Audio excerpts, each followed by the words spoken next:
It can be a challenging thing for me as well, every summer to have sort of expectations of family trips or going out. And so this year we got, my wife in particular got creative, and us together, we did some unique things. So this is my 21st year of marriage, and so my wife and I went for 2 days to Sunshine Coast, just a little ferry ride to one of the islands or peninsula near Vancouver. And it was just nice to get away, just the two of us. And then my wife had a great idea, because my teens were having kind of that desire to go on a trip themselves, but I just didn't feel like I had the energy to do another trip at this time.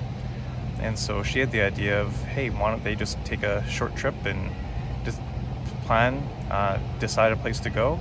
And so they just went on a trip to Victoria on Vancouver Island, and it was just the two of them, so 18 and 16, and they were able to plan the whole thing. We funded half of their costs, and they stayed at a hostel and had some food provided there, but also went out and spent some of their own money on food. And so it was just a cool opportunity for them to venture out on their own and to learn how to navigate buses and ferries and such. But it also gave them an opportunity to have some time together bonding and to see some new areas where they weren't dependent on dad and mom to take them. And so we're now planning a trip for my youngest daughter with my wife, just so she can feel like she has a trip this summer as well.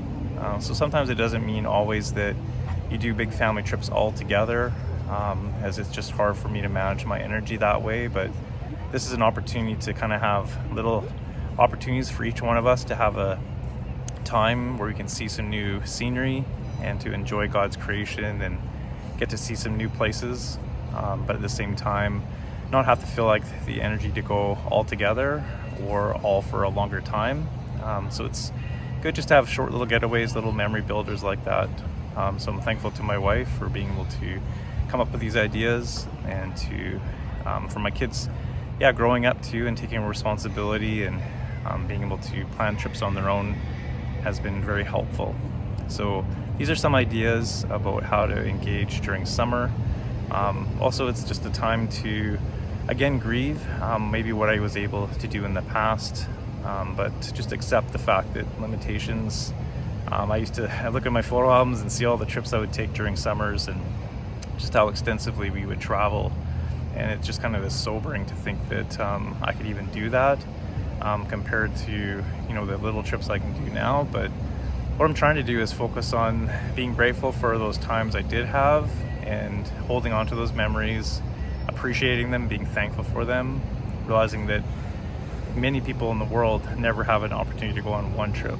And so not taking that for granted, but also thankful for what I do have now, and just saying, God, I thank you for, and choose to thank you for and enjoy even these limited trips. Maybe I don't fly as much, maybe I don't travel as far, but I can still enjoy God's creation and unique places to travel to, and take it in my own pace that I can handle.